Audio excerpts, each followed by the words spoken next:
हाय नमस्कार, कैसे हैं आप सब? मैं एक छोटा-सा शॉर्ट बना रही हूँ ताकि अपनी फीलिंग्स को कन्वे कर सकूँ। This is with regards to podcaster Coffee Bee.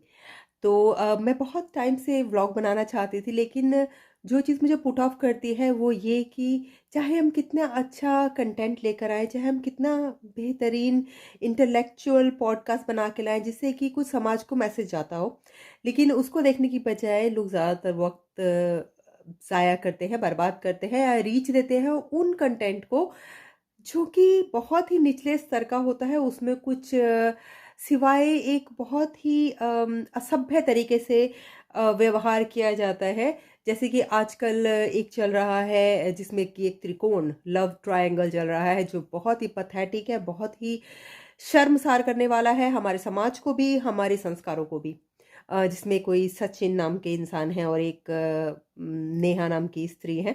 तो बहरहाल ज़्यादा से ज़्यादा लोग उनके बारे में बात करते हैं या उनके मटीरियल्स को जाकर देखते हैं क्योंकि उसमें कुछ मज़ेदार माना जाता है। लेकिन शर्म शर्म की बात भी कह लो, दुःख की बात मान लो, ये है कि कोई बेहतरीन कहानियों को, बेहतरीन टीवी प्रोग्राम्स को या बेहतरीन पॉडकास्टर्स को वो स्टेज नहीं मिल पाता है जो कि उनको मिलना चाहिए। तो कहते हैं ना कि हंस चुगेगा दाना दुन का कौवा मोती खाएगा।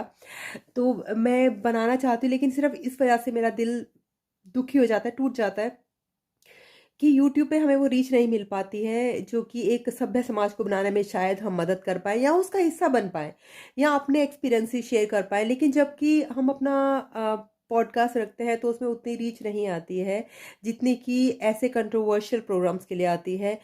हम तो कंट्रोवर्शियल नहीं बन सकते, हम तो सिर्फ़ सच्चाई से अपनी पॉइंट ऑफ व्यू रख सकते हैं, अपने विचार रख सकते हैं। अगर अपनी ज़िंदगी भी रखना चाहें तो वो रख सकते हैं, लेकिन स्पेशली सिर्फ़ इसलिए कंट्रोवर्शियल बनाया जाए ताकि हमें रीच मिले, वो हम नहीं कर सकते हैं। तो इसकी वजह से सफ़र करते हैं कई बहुत से जेन्युइन पॉडकास्टर्स। उनमें से शायद मैं भी एक हूँ। तो प्रोत्साहन नहीं मिलता जब ज़्यादा से ज़्यादा रीच नहीं मिलती तो। मैं चाहती तो बात कर सकती थी ये जो लव ट्रायंगल चल रहा है सचिन नाम के किसी इंसान का, लेकिन मुझे अपना वक़्त ज़ाया करना वर्थ नहीं लगा। और दूसरी बात ये कि मेरे बहुत से ऐसे फेलो पॉडकास्टर्स हैं जो कि इसके बारे में बात कर रहे हैं, तो फिर जब बात हो ही रही है, तो मुझे नहीं लगा कि मुझे ऐसा कुछ ख़ास और कहना पड़ेगा, क्योंकि मैं बात करना चाहूँगी कॉफ़ी बी की। कॉफ़ी भी के विचार मुझसे बहुत कुछ मिलते हैं। अब ज़रूरी भी नहीं कि सब कुछ ही विचार मिलते हों, इसीलिए मैं उसको प्रेज़ करती हूँ या सपोर्ट करती हूँ, नहीं। एक मॉरल्स होते हैं, एक संस्कार होते हैं, एक आपके विचारों की स्टेज होती है, एक लेवल होता है जिस पे आप चलते हैं। तो मैं काफ़ी रिलेट कर पाती हूँ कॉफ़ी बी को। तो कई बार मैं उसके जब पॉडकास्ट सुनती हूँ, तो मुझे लगता है अब मुझे ब बनाने की ज़रूरत नहीं है। चाहे मैं सोच रही थी किसी चीज़ के बारे में बनाने के लिए, लेकिन जब कॉफ़ी बी बना लेती है, तो मुझे लगता है उसने सारे वो पॉइंट्स कवर कर दिए जो मैं बात करना चाहूँगी। जैसे कि ये जो लव ट्रायंगल है, जिसमें सबसे ज़्यादा जो विभत्स चीज़ है, जो सबसे ज़्यादा शर्मनाक चीज़ है, वो ये कि अगर आप किसी रिश्ते में नहीं रहना चाहते हैं, अगर आप उस रिश्ते में रहते हुए आपका किसी और के साथ जाने का दिल करता है, तो पहले आप अपने उस रिश्ते को इज़्ज़त से बर्खास्त कर दीजिए। उस अपने प्रेज़ेंट शादीशुदा ज़िंदगी अगर आप उसमें नहीं रहना चाहते, तो उससे आप ईमानदार होके बता दीजिए और फिर अपनी ज़िंदगी में जो चाहे करना कीजिए। लेकिन सबसे ज़्यादा जो शर्मनाक बात थी वो ये कि भाई-बहन के रिश्ते की आड़ में जो उन्होंने ये एक तांडव रचाया है, जो एक बहुत ही गंदा घिनौना मैसेज दिया है, और आज भी बेशर्मी से सर उठा के ये सचिन नाम का इंसान आ जाता है। He thinks he knows very well. So मैं उसको इतना कहना चाहूँगी कि you need to be ashamed of your deeds, you need to be ashamed of what you do. Of course you only understand English, right? So I thought I might as well speak to you in English, so maybe you'll understand me better than other people, right? So what's wrong? Why can't you understand your own language? You try to feel superior because you are insecure person. So you try to throw your weight around people who can't speak English. So you try to tell them that you can speak English, you are English medium because you have learned in English. So whatever you did, that will be taken a back seat. No. हमें सब पता है कि आपने जो कर्म किया है उससे आपकी छवि बहुत धूमिल हुई है। लेकिन बजाय कि आप ईमानदारी से अपनी गलती मानने की और इस बात से शर्मसार होने की कि आपने भाई बहन के रिश्ते को धूमिल किया है, और इसी में सेम वो दूसरी लड़की नेहा भी उसी में आती है। लेकिन मैं सिर्फ़ इतना कहना चाहूँगी कि आपको बजाए कि इतना आके हाय गाइस दहाड़ मारने के, अपना मुँह शर्म से झुका के कहीं जाके छुप जाना चाहिए कुछ वक़्त के लिए, या और अपनी गलती मान लेनी चाहिए समाज के सामने आकर कि हाँ, मैंने ये बहुत ही गलत हरकत करी है और मैं उसकी माफ़ी माँगता हूँ। तो शायद आपकी हरकतें थोड़ी-सी बेहतर हो सकें। बहरहाल, तो मैं बात कर रही थी कि मैं इसलिए नहीं बनाया, मैं डीप में जाके बना सकती थी, लेकिन मुझे बनाने की ज़रूरत नहीं है। मेरे फेलो पॉडकास्टर ने काफ़ी अच्छी तरह से, ख़ासकर कॉफ़ी बी ने जो भी कुछ कहा है, मैं उससे सहमत हूँ, इसलिए मुझे आगे कुछ बनाने की ज़रूरत नहीं है। लेकिन मैं आप सबसे भी ये कहना चाहूँगी कि वक़्त मत दीजिए इन पॉडकास्टर को। मैंने सचिन के प्रोग्राम्स को नहीं देखा, मैंने नेहा के पॉडकास्ट को या व्लॉग्स को जो भी बनाते हैं नहीं देखा। मुझे सिर्फ़ इसकी जानकारी मिली कॉफ़ी बी को सुनकर। मैं कॉफ़ी बी को हमेशा सुनती हूँ, ऑफ़िस से निकलते ही सुनती हूँ, घर आते-आते मेरा जो पैदल रास्ता है, आते-आते सुन लेती हूँ उसको। मुझे अच्छा लगता है उसे सुनना, क्योंकि एक तो मुझे ऐसा लगता है जैसे कि वो मेरी ज़ुबान बोल रही है, मेरे जो ख़्याल हैं उसको वो कन्वे कर रही है। और दूसरा, मुझे मुझे कॉफ़ी बी की साफ़-गोई बहुत पसंद है, मुझे उसकी स्पष्टवादिता बहुत पसंद है, मुझे उसका जिस तरह से बात करना बहुत पसंद है, क्योंकि मुझे ऐसा लगता है मैं विदेश में बैठी हूँ। मैं एक सिंगल मदर हूँ, परिवार नहीं है, माँ-बाप नहीं हैं, सिर्फ़ मेरे 2 बेटे हैं, तो मुझे कॉफ़ी बीन को सुनकर ऐसा लगता है कि एक छोटी-सी बच्ची है, मेरे तो वो बच्ची है ना, मैं 50 साल की हो गई हूँ अब, तो मेरे लिए तो वो कॉफ़ी भी बच्ची ही है।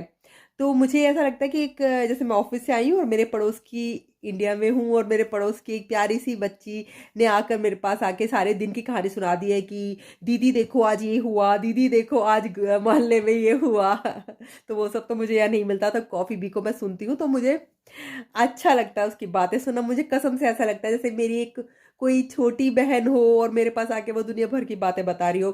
तो मैं इन सचिन और नेहा के बारे में कुछ नहीं जानती थी, कभी मैंने उनको नहीं देखा था। मुझे उसका पॉडकास्ट के बारे में पता चला कॉफ़ी बी को सुनकर, और मुझे उसकी कॉफ़ी बी की पॉडकास्ट सुनने से ही सब कुछ पता चल गया। फिर मैंने सिर्फ़ उनका एक बार जाके सचिन का व्लॉग देखा और एक बार जाके नेहा का व्लॉग देखा, और कहते हैं ना कि पूत के पाँव पालने में नज़र आ जाते हैं। तो इंसान कितने पानी में है, कौन कैसा है, ये उनको देख के पता चल जाता है कि वो क्या शेयर कर रहे हैं समाज में, किस तरह की बातें कर रहे हैं, किस तरह के व्लॉग्स बना रहे हैं, तो पता चल जाता है। तो मुझे भी इसकी हरकतों से पता चल गया कि किस तरह का इंसान है, और मैं हर तरह से कॉफ़ी बी से सहमत हूँ। मैं आप सबसे भी ये दरख्वास्त करना चाहूँगी कि प्लीज़ इन सब फालतू की घटिया मोहल्ले, जिस तरह मोहल्ले में लड़ाई होती है तो लोग छत पे, जब मैं हिंदुस्तान में रहती थी 20 साल की उम्र तक, तो अगर एकदम से आवाज़ आती थी तो हम छत पे खड़े हो जाते थे जाके कि क्या हो रहा है? हमारी मम्मी कहती थी नहीं नीचे आओ बेटा, ऐसे नहीं किसी की लड़ाई में शामिल होते।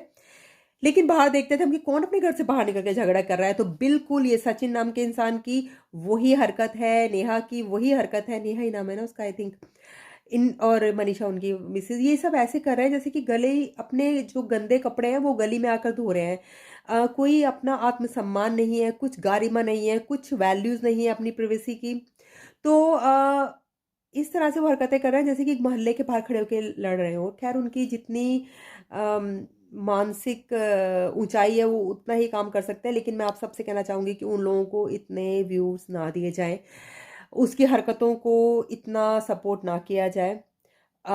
उनको देखने के बजाय अच्छी-अच्छी कहानियाँ देखिए, बहुत अच्छी-अच्छी कहानियाँ, ऑडियो स्टोरीज़ हैं, कॉफ़ी भी जैसे पॉडकास्ट हैं, आप उनको सुन सकते हैं और उन पे अपनी राय दे सकते हैं, बजाय कि ऐसे बेहुदे पॉडकास्टर, नॉट बेहुदे पॉडकास्टर, बेहुदे व्लॉगर्स को देखने के। आप अच्छे कंटेंट देखिए, अच्छे कंटेंट को सपोर्ट कीजिए। तो हाँ, तो कॉफ़ी बी का आज मैंने सुना, तो आज मेरी छुट्टी थी तो मैंने सोचा कि कॉफ़ी बी का मैं सुन रही थी कि अच्छे कंटेंट को सपोर्ट कीजिए, तो मैं बिल्कुल सहमत हूँ, और मैं बहुत लंबे अरसे से सोच रही थी कि मैं भी इस बारे में बात करूँ। बहरहाल तो कॉफ़ी बी ने सही कहा कि आप अच्छी चीज़ें सपोर्ट कीजिए, तभी लोगों का दिल आगे बढ़ने को, अच्छे प्रोग्राम्स लाने को करता है, वरना जब किसी को रीच और व्यू नहीं मिलती तो फिर इंसान थक जाता है। कि कहते हैं ना कि कहानी सुनाने में तभी मज़ा आता है जब सुनने के लिए 2-4 लोग बैठे हों पास में। कॉफ़ी बी को बधाई दूँगी कि वो हमेशा से ही मेरे दिल की बात कर जाती है, और उनको बहुत प्यार कॉफ़ी बी को। मुझे कसम से ऐसा लगता है जैसे कि एक छोटी-सी बेटी है। अब तो बहुत प्यार आता है, और उसको मैं ये कहना चाहूँगी कि ज़िंदगी में आगे बढ़ते रहो, इस तरह की सोच को बढ़ावा देते रहो। जैसे मैं हमेशा कहती हूँ कि speak the truth, don't care what others से। दूसरे क्या कहते हैं, आप अपना दिल आगे रखिए। तो आप सबको बहुत प्यार, लव यू।